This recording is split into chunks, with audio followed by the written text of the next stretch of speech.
Tadi dilaksanakan kali panjenenganipun Ustaz Bapak Joko Budi Kandono ST. Matang panjenenganipun dipunaturaken semoga.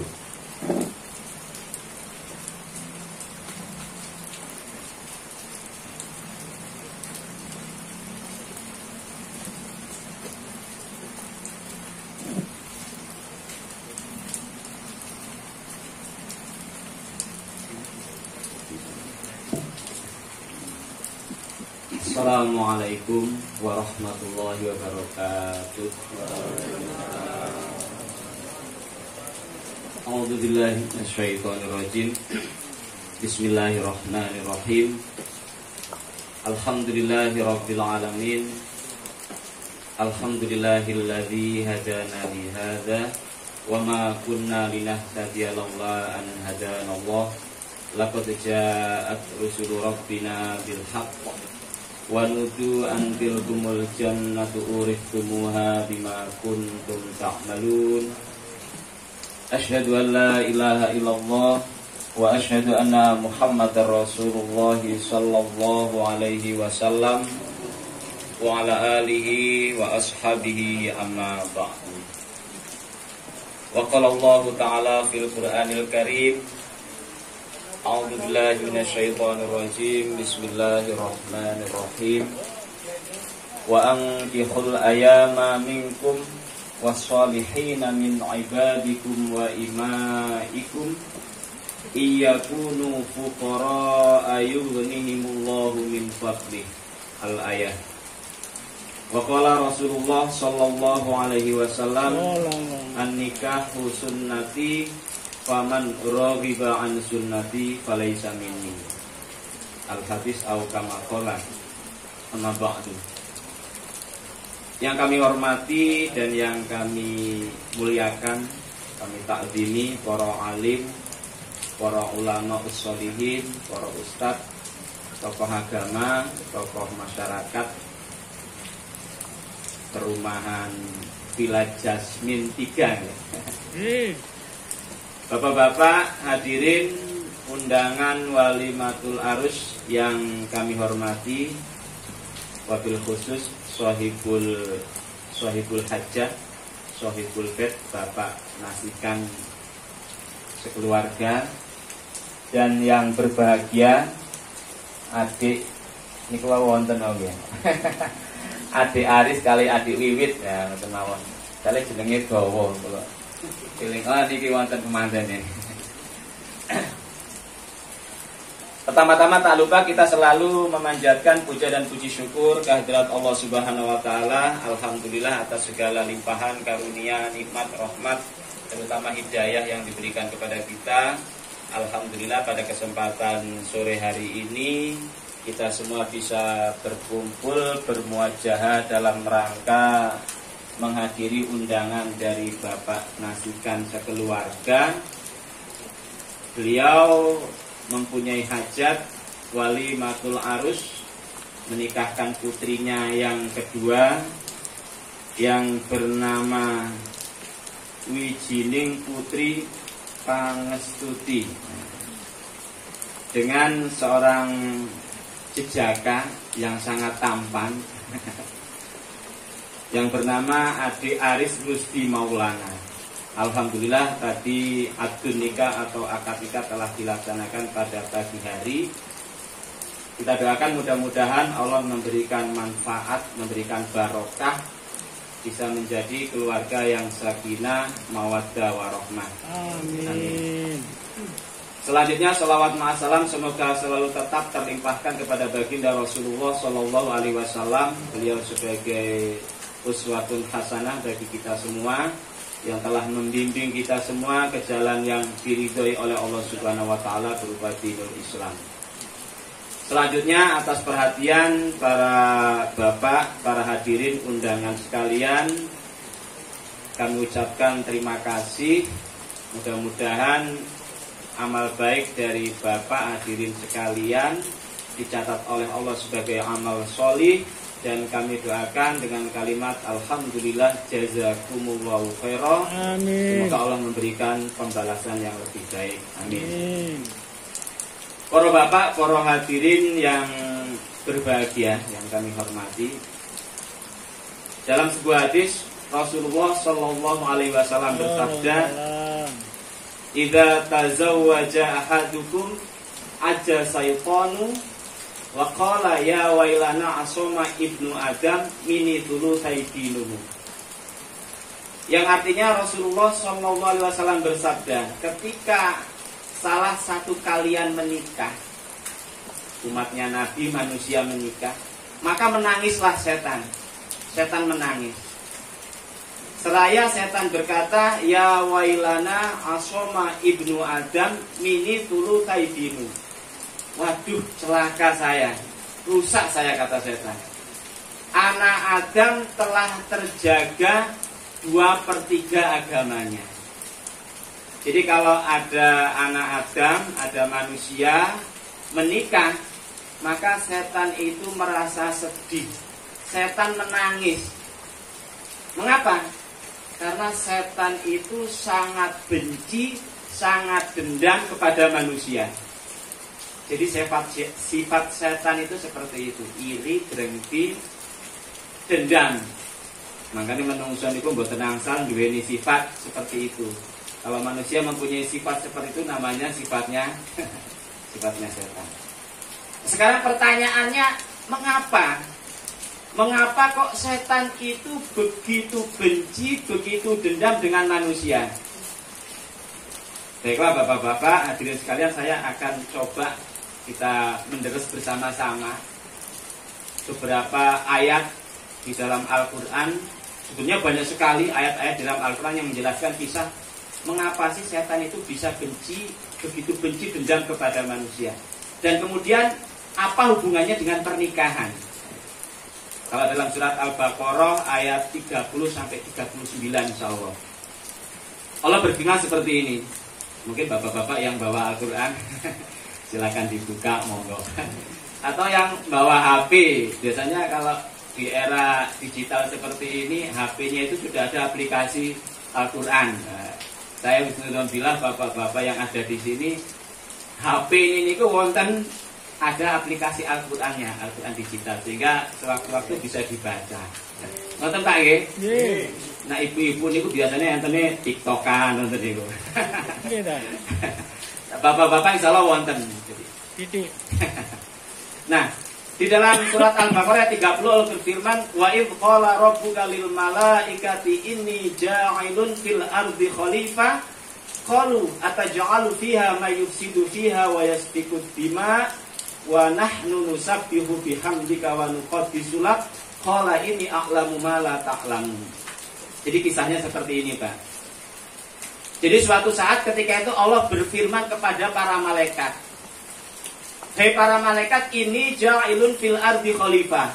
Wahai para malaikat, saya mempunyai rencana, wacana untuk menciptakan makhluk di muka bumi ini. Di muka bumi saya akan menjadikan makhluk. Kemudian bagaimana tanggapan malaikat? Qalu ataj'alu fiha may yufsidu fiha wa yasfiku dima.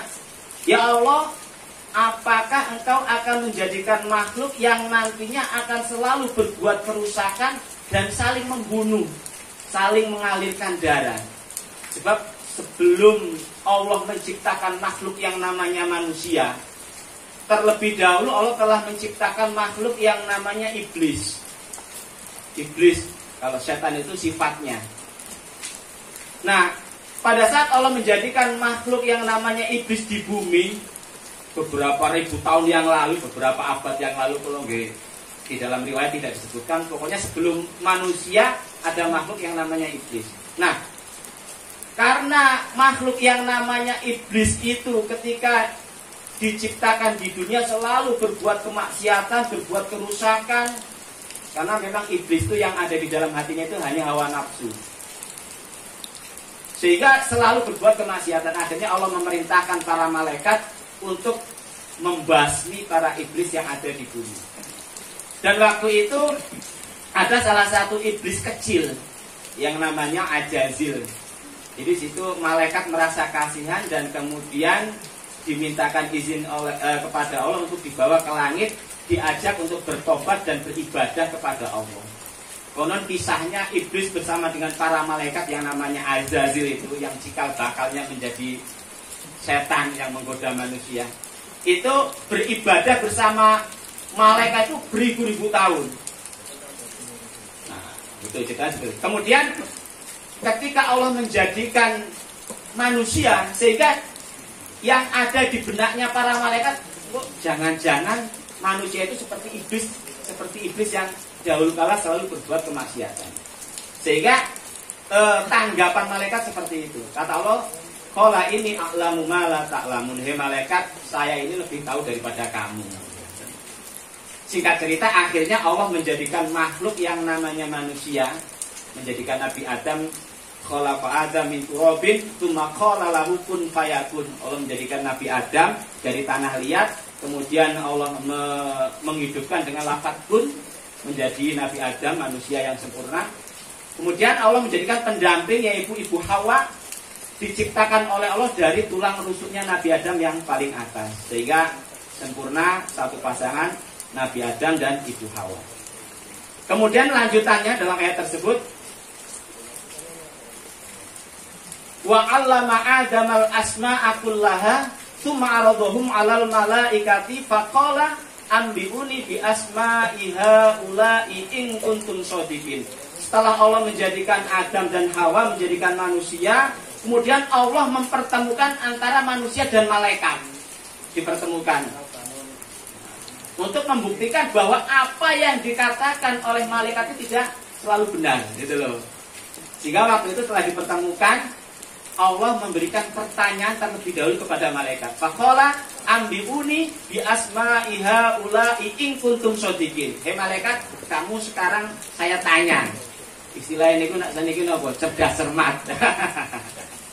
Tes-tesan itu. Hei malaikat, kamu sebutkan ini namanya apa, ini namanya apa, ini dan seterusnya dan seterusnya.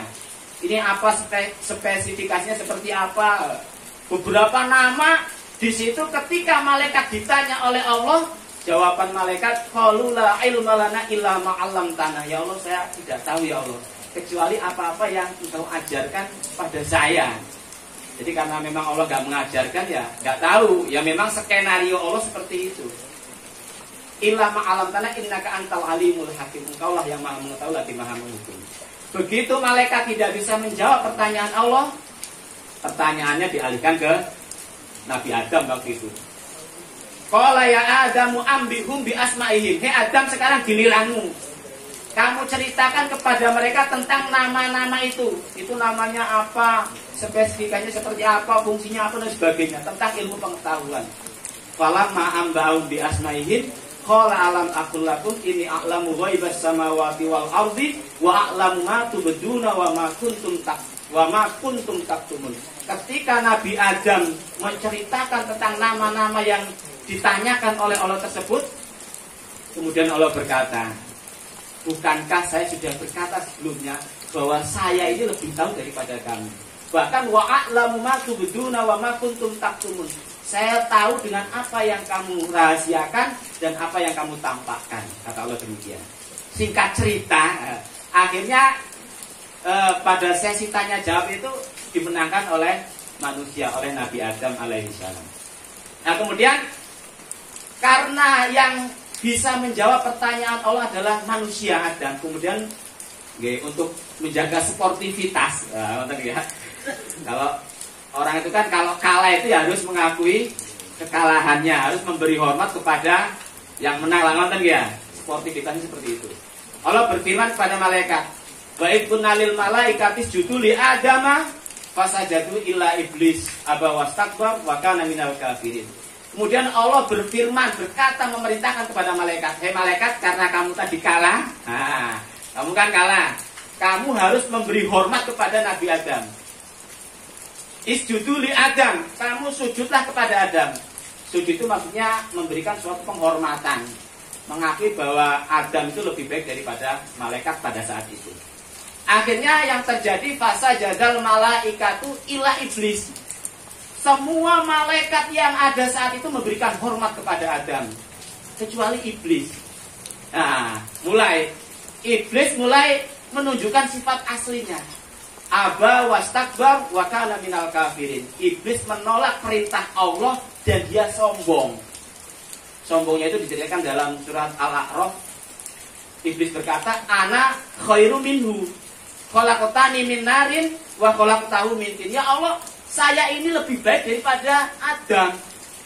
Saya engkau ciptakan dari api, khalaqtani min narin wa khalaqtahu min tin. Sedangkan Adam engkau ciptakan dari tanah. Gengsi dong, nggak mau. Masa saya harus sujud, harus hormat kepada Adam? Iblis tidak melihat siapa yang memerintahkan. Padahal yang memerintahkan adalah Allah yang menciptakan iblis, manusia, dan malaikat. Wa kana minal kafirin. Iblis berani kafir kepada Allah karena gengsinya. Akhirnya, singkat cerita, iblis dilaknati oleh Allah. Kemudian iblis minta tempo. Qala fa'angzirni. Ya Allah, beri saya tempo ya Allah, saya jangan disiksa. Terus kata Allah, qala fa'innaka minal munzirin. Oke, kamu saya beri tempo sampai hari kiamat. Nah, dengan adanya kejadian itu, kemudian iblis bersumpah kepada Allah. Ya Rabbi fabima aghwaytani la aqudanna lahum siratal mustaqim tsumma la'atiyanahum min baini aydihim wa min khalfihim wa an aymanihim wa an syama'ilihim wa la tajidu aktsaruhum syakirin. Ya Allah, karena Engkau telah melaknati kepada saya gara-gara Adam, gara-gara manusia, maka saya bersumpah ya Allah, la aqudanna lahum siratal mustaqim, saya akan menduduki jalan-jalanmu yang benar. Saya akan mempengaruhi, akan menggoda manusia, anak Adam dari depan, wa min khalfihim dari belakang, wa an aymanihim dari sebelah kanan, wa an syama'ilihim dari sebelah kiri. Menggoda, mempengaruhi, menjerumuskan anak Adam dari segala penjuru. Bahkan tentang riwayat itu sampai lewat pembuluh darah. Itu usaha iblis untuk mempengaruhi anak Adam. Sehingga yang terjadi wala tajidu aktsaruhum syakirin. Sehingga yang terjadi, engkau tidak menjumpai kebanyakan anak Adam yang syukur, yang iman. Mereka kebanyakan akan syukur karena usaha saya. Kata iblis demikian. Nah, kemudian apa kaitannya dengan menikah? Para bapak, para hadirin sekalian yang saya hormati. Apa kaitannya dengan menikah? Perlu diketahui para bapak, para hadirin sekalian. Jadi nikah itu adalah sesuatu yang sangat dibenci oleh iblis. Mengapa? Karena ketika seseorang sudah menikah, itu dirinya, agamanya, itu sebagian besar sudah bisa terjaga, terlindungi, tercover. Itu loh. Kalau hadisnya Rasulullah SAW bersabda, ya ma'syarus syabab man istata'a minkumul ba'a falyatazawwaj fa illam yastati' fa alaihi bisawm fa innahu lahu wijaun. Wahai golongan pemuda, di antara kalian siapa yang mampu untuk menikah, maka menikahlah.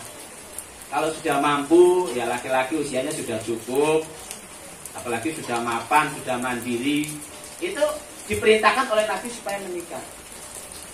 Fa innaha aghaddu lil basari wa ahsanu lil farji. Karena dengan menikah itu bisa menjaga diri, bisa menundukkan pandangan.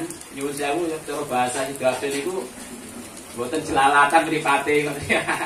Dan juga lebih bisa menjaga farji. Fa ilam yastati falai bisa, kalau belum mampu menikah itu disunahkan untuk puasa sunnah. Sebab fa innahu lahu wijaun.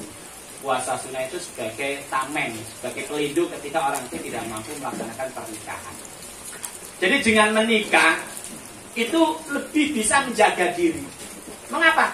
Karena senjata iblis yang paling ampuh, yang paling mereka banggakan untuk menjerumuskan manusia, itu lewat pergaulan bebas antara laki-laki dan perempuan. Karena dalam sebuah hadis diriwayatkan bahwa ketika anak Adam melakukan pelanggaran hubungan bebas antara laki-laki dan perempuan di luar nikah, iblis itu mendapatkan mahkota dari pimpinannya, merasa bangga, tertawa, hahaha. Jadi merasa senang, merasa menang. Oleh karena itu, ketika anak Adam menikah, yang terjadi sebaliknya. Karena memang disabdakan oleh Rasulullah SAW, dampak daripada pergaulan bebas antara laki-laki dan perempuan itu sangat luar biasa. Kalau Nabi menjelaskan, ya ma'syarul muslimin ittaqu wazina fa inna fihi sitta khisalin salah satun fid dunya wa salah satun fil akhirah. Hei, golongannya orang-orang Islam, kamu takutlah pada perbuatan seks bebas, pergaulan bebas antara laki-laki dan perempuan, zina. Mengapa? Fa inna fihi sitta khisalin. Sebab kalau orang sudah melakukan perbuatan seperti itu adalah jebakannya setan. Dampak negatifnya itu ada 6 perkara. 6 perkara. Nah, ngeten nggih. Salah satun fid dunya wa salah satun fil akhirah. Dampak negatif dari perbuatan pergaulan bebas laki-laki dan perempuan yang tidak akan dia rasakan di dunia dan yang tidak akan dia rasakan di akhirat. Fa amalati fid dunya fa bihabul bahail wajhi wa qasrul umuri wa dawamul fakri. 3 perkara yang di dunia dampak negatifnya. Yang pertama, wibawanya hilang. Orang kalau sudah melakukan hubungan pergaulan bebas laki perempuan di luar nikah itu wibawanya sudah jatuh. Yang kedua, wadawamul fakri, akan mewarisi kefakiran. Yang ketiga, waqasrul umuri, dan memperpendek umur.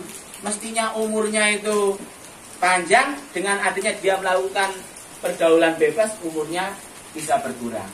Itu yang di dunia. Fa'amalati fil akhirat, adapun yang di akhirat ini lebih parah lagi.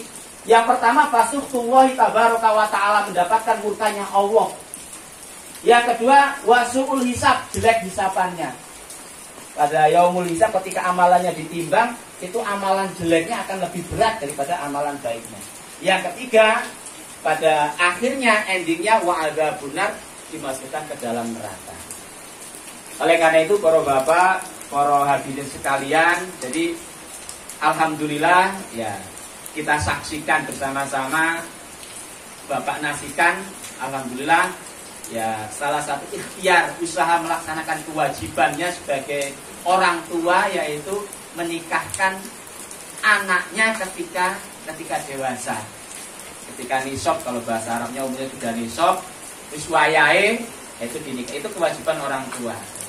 Nah, itu adalah salah satu ikhtiar usaha untuk menjaga diri agar tidak terjerumus pada lembah kemaksiatan, pengaruh-pengaruh setan itu. Karena setan sudah bersumpah seperti itu.